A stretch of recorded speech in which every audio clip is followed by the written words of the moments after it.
आइए जानते हैं मीरा भाईंदर की इस ब्रेकिंग न्यूज में आज क्या है।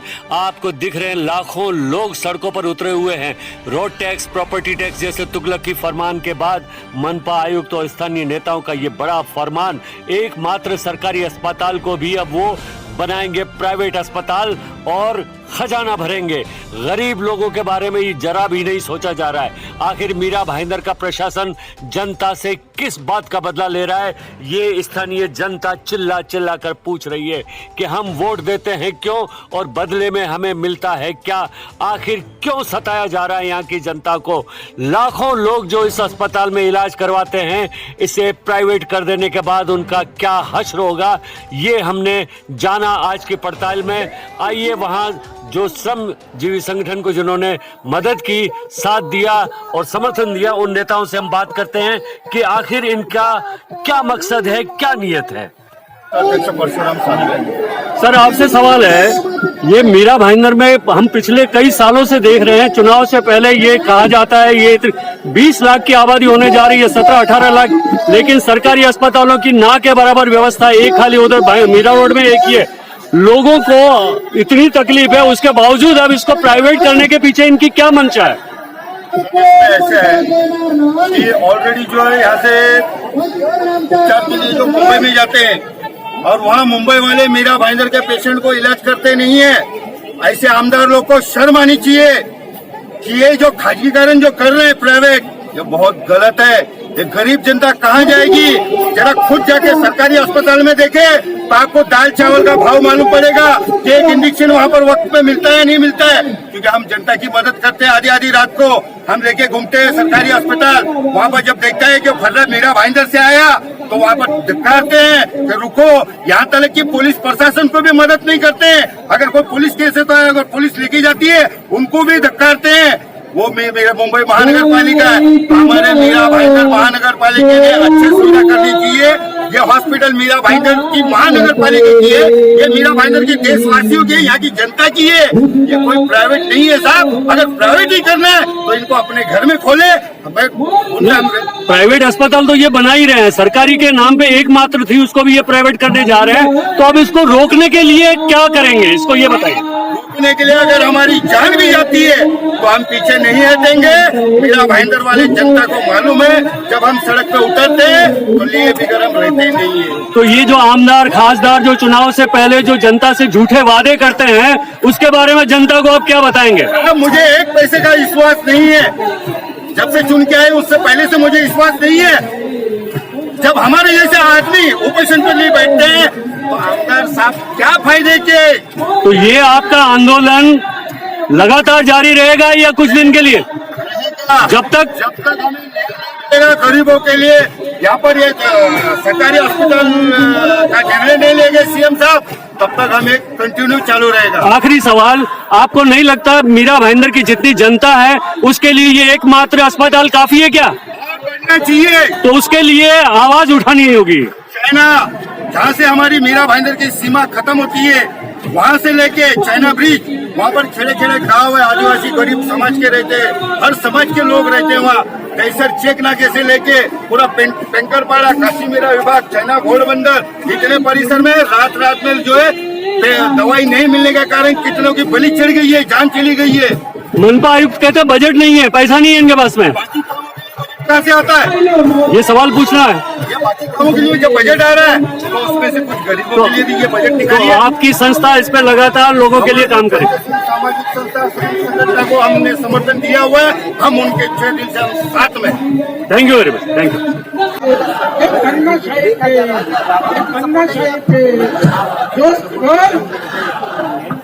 और जोर से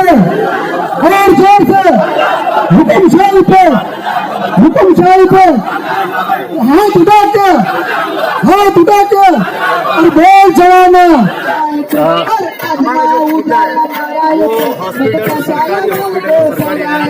गरीबों का 1.5 लाख कोविड में, ये तो इस शहर में हाहाकार मच जाता कोविड में। आज ये भी पीपी पे और अगर खुदा न खास्ता भगवान न करे कोई ऐसी और बीमारी आ गई तो इस शहर का क्या होगा? हम लगातार, हमारी नजर है इस अस्पताल के ऊपर, जब से बना तब से, उससे भी पहले मीरा भाईंदर में सरकारी अस्पताल के नाम पर कोई व्यवस्था नहीं है। इसमें भी न के बराबर लोगों की इलाज होता था। सिटी स्कैन नहीं है, दवाइयां नहीं है, जानबूझ के बाहर की दवाइयां लिखी जाती थी। कभी किसी संगठन ने आवाज नहीं उठाई। अचानक ये अभी इन्होंने प्राइवेटाइजेशन करने की कोशिश की है। प्राइवेटाइजेशन के पीछे पड़े हैं तो ये हॉस्पिटल सुधारने के पीछे पड़ी है। हम स्वागत करेंगे, हम आपके साथ खड़े रहेंगे लड़ने के लिए, लेकिन हमको वो नहीं, हम प्राइवेट दे देंगे। कल आप सब दे दोगे, कल नगर पालिका हॉस्पिटल दे देंगे, हम क्या करेंगे? आप 5 करोड़ की ये ला रहे हो, दूसरा हॉस्पिटल बनाएंगे। क्यों बनाएंगे दूसरा हॉस्पिटल? जो है उसको चलाओ। इतनी बड़ी है, ये नगर पालिका के पैसे से बना हुआ है। नगर पालिका चला नहीं पाई, यही महापौर थी, यही आमदार महापौर थी, उसी ने ये ठहराव किया और वही ठहराव के हिसाब से वो शासन को दिया गया। आज वो बोलती है पीपीओ को, कल बोलेगी भेज दो, तो सब हमने मान्य करने का क्या नहीं करना है। तो इसके ऊपर लगातार हम देख रहे हैं नगर सेवक, एमएलए, एमपी आते रहे हैं, लेकिन इन्होंने अपनी प्राइवेट अस्पतालें बनाई, सरकारी अस्पतालें नहीं बनाई। अब इसको भी ये प्राइवेटाइजेशन करने की कोशिश कर रहे हैं, तो कहां तक इनको रोकने की कोशिश की जाएगी? आदिवासियों का नेतृत्व। आज ये लोग आए हैं, ये सिर्फ इशारे मोर्चे के लिए आए, इसके बाद इससे बड़ा मोर्चा खड़ा किया जाएगा। 1 तारीख को हमने सब पूरे मुद्दे महाराष्ट्र के लेके चलो मंत्रालय की हाथ दी है। अगर हमारे को नई बात श्रमजीवी संगठन के मुद्दे अगर नहीं माने गए तो हम 1 तारीख को 50 से 60 हजार लोगों का मोर्चा मंत्रालय चलते जाएगा। लोगों का कहना है कि ये इलेक्शन आते हैं तो इस तरीके से आंदोलन होते हैं, बाद में सब भूल जाते हैं। इसीलिए हम चाहते हैं कि अभी वो सरकार डिक्लेयर कर दे कि ये प्राइवेट नहीं होगा, तो हम इनका स्वागत करेंगे और उनके साथ। नहीं तो कहां तक लड़ाई लड़ेंगे? लड़ाई रास्ते में लड़ेंगे, दूर तक चलेगी। खुद जब गीता जैन जी जीती थी उस प्रेस कॉन्फ्रेंस में मौजूद था, जब ये कहा गया कि हम दूसरों की तरह प्राइवेट अस्पतालें नहीं बनाएंगे, सरकारी अस्पतालें बनाएंगे और लोगों की मदद करेंगे।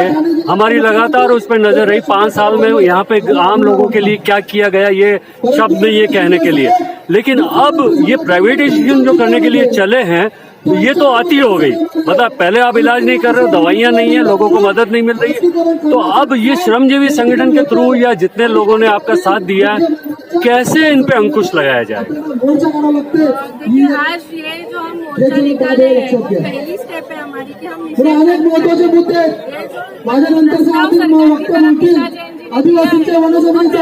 मंजूर नहीं है, क्योंकि जितना भी वो बोलेंगे कि हम गरीबों को सुविधा देंगे, वो प्राइवेटाइजेशन में होता नहीं है।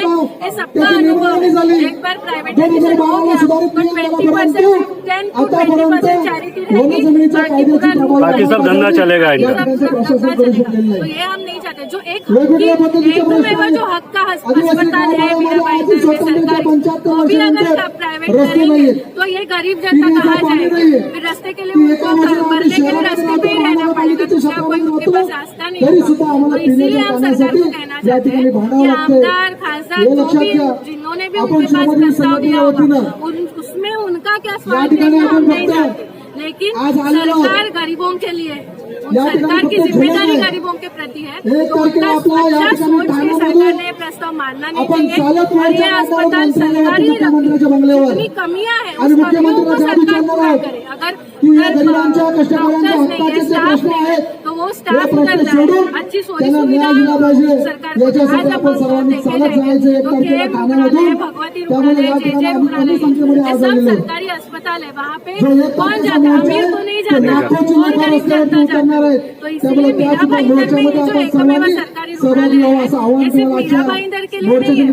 तो यहाँ पे पालघर जिला है, ठाना जिला है, जो यहाँ के नजदीक है, उधर के भी बहुत गरीब जनता यहाँ पे अपना इलाज लेने के लिए। तो उन सभी के ओर से हम सरकार को ये कहना चाहते हैं कि प्राइवेटाइजेशन ना करके सरकारी अस्पताल। अभी कुछ दिनों से देख रहे हैं मनपा आयुक्त जिस तरीके से फरमान जारी कर रहे हैं, सड़क पे चलने का टैक्स, प्रॉपर्टी में एक्स्ट्रा टैक्स, ये किसी की सुन नहीं रहे हैं। तो आपको लग रहा है ये ऐसे आंदोलन से इनको कोई फर्क पड़ेगा या ये रुक जाएंगे या आपका कहना मान लेंगे? अगर नहीं माने तो क्या करेंगे? देखिए, हम गांधी जी के आदर्शों पे चलने वाली संगठन है, अहिंसा के मार्ग से चलते। ये अगर खुद को ब्रिटिश समझ रहे हैं, अगर गोरों का राज वापस लाने की कोशिश ये कर रहे हैं, तो हमें बोलते कि गोरे गए और काले अंग्रेज बन गए, काले अंग्रेज बन गए। तो अगर ये मनपा आयुक्त के भी दिमाग में अगर ब्रिटिशर्स घुस गए हैं तो उनको कैसे निकालना है वहाँ से, ये संगठन अच्छे से जानती है और उसको हम तो ये मान लोग ऐसी दबी जबान में बात करें कि चुनाव आते हैं तो ऐसे आंदोलन खड़े हो जाते हैं, चुनाव चले जाते हैं, एमएलए एमपी अपनी मर्जी से इस तरीके से चलाते रहते हैं, तब तक कोई संगठन खड़ा नहीं होता, चुनाव आते हैं तो ऐसी आवाजें होती है। तो क्या आपका क्या कहना है, ये चुनाव से प्रेरित है या ये लड़ाई है? ये लड़ाई है और श्रमजीवी संगठन किसी भी राजनीतिक पार्टी से जुड़ी हुई नहीं है। हमारी अगर हम किसी को उत्तरदायी है तो वो लोगों को उत्तरदायी है। हम इलेक्शन में हमारी भूमिका लेते हैं। हमने शिंदे सरकार को सपोर्ट किया होगा, गीता जैन जी को भी सपोर्ट किया है, लेकिन अगर वो गरीबों के हित में डिसीजन नहीं ले रहे हैं, गरीबों के विरोध में डिसीजन ले रहे हैं, तो उनका भी विरोध करने के लिए हम पीछे नहीं हटेंगे। और ये राजनीतिक नहीं है, ये आम जनता की लड़ाई है, आम जनता की लड़ाई है, गरीबों की लड़ाई है और संगठन हमेशा गरीबों के साथ और आम लोगों के साथ ही खड़े हैं। तो ये मान के चले जब तक ये नहीं रुकेगा या न्याय नहीं मिलेगा ये जारी रहेगा। ये लड़ाई जारी रहेगी, इससे भी पूरी लड़ाई हम। Thank you very much. आम आदमी पार्टी जो इनका आंदोलन है पूरी तरह से समर्थन कर रही है। जैसे कि हम लोगों का आम आदमी पार्टी का मुद्दा है शिक्षा और स्वास्थ्य, और इसके लिए जो भी लड़ेगा उसका हम समर्थन करते रहेंगे, क्योंकि लोगों की जो आवश्यक चीजें हैं शिक्षा और स्वास्थ्य, ये हमारा प्रमुख मुद्दा रहा है।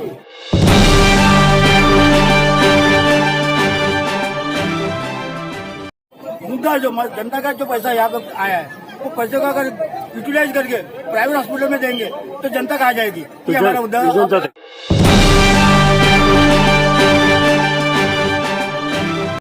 तीसरी बात, ये जो गवर्नमेंट का एक ही हॉस्पिटल यहाँ पे है उसमें लोगों के लिए सुविधा बनाना चाहिए। जो सुविधा नहीं है उसको लाना चाहिए, उस पर अमल करना चाहिए। उसके बजाय ये लोग उसको प्राइवेटाइज करने के लिए लड़ रहे हैं, तो ये जनता के साथ में जरा सा धोखा है। जनता के लिए एक तानाशाही फरमान की जैसा है और ये बिल्कुल जनता, मीरा भाईंदर की जनता इनको माफ नहीं करेगी।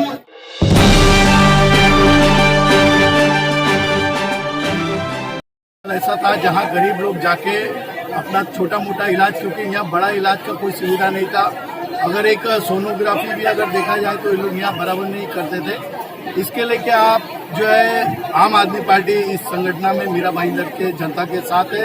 मीरा भाईंदर में और सरकारी हॉस्पिटल अच्छा हो उसके लेके हम लोग सुविधा सरकार से मांग है, और दूसरी जो इसे प्राइवेट जो कर रहे हैं ये बहुत गलत बात है। मीरा भाईंदर में 20 लाख की आबादी है, करोड़ों रुपया सालों का टैक्स दिलीप ढोले जी वसूली करते हैं, लेकिन तो दिलीप ढोले जी का जो नारा स्वच्छ सुंदर मीरा भाईंदर करके, तो लेकिन तो हॉस्पिटल मीरा भाईंदर के अंदर है ही नहीं, जो है वो बद से बदतर है। करोड़ों की संख्या में आम जनता सड़कों पर उतरी हुई है और स्थानीय नेताओं से सवाल पूछ रही है कि आखिर एकमात्र अस्पताल जो भाईंदर में है उसे प्राइवेट क्यों किया जा रहा है। पहले भी ना काफी इलाज होता था, न दवाइयां हैं, न सिटी स्कैन की सुविधा है, न डॉक्टर वहां मौजूद रहते हैं, और दवाइयां लिख के दी जाती है तो बाहर से इलाज करवाना पड़ता है। उसके बाद भी लोग चुपचाप बैठे थे। आखिर ये प्राइवेट करने के पीछे इनका मकसद क्या है? पहले कहा कि राज्य सरकार इसे चलाएगी, फिर कहा मनपा के पास बजट नहीं है, फिर कहा इसे प्राइवेट किया जाएगा। आखिर इनकी मंशा क्या है? ये जनता सड़कों पर उतरकर इनसे पूछ रही है कि आखिर एकमात्र अस्पताल ये नहीं चला सकते तो ऐसी सरकारों से क्या फायदा? आम जनता को इनसे क्या उम्मीद रखनी चाहिए? ये सवाल मीरा भाईंदर की जनता इनसे चीख चीख कर पूछ रही है, और ये आने वाले समय में इन नेताओं को, प्रशासन को जवाब देना होगा। एमबी न्यूज के लिए मैं राजेश शर्मा। चैनल को सब्सक्राइब, लाइक और शेयर जरूर करें।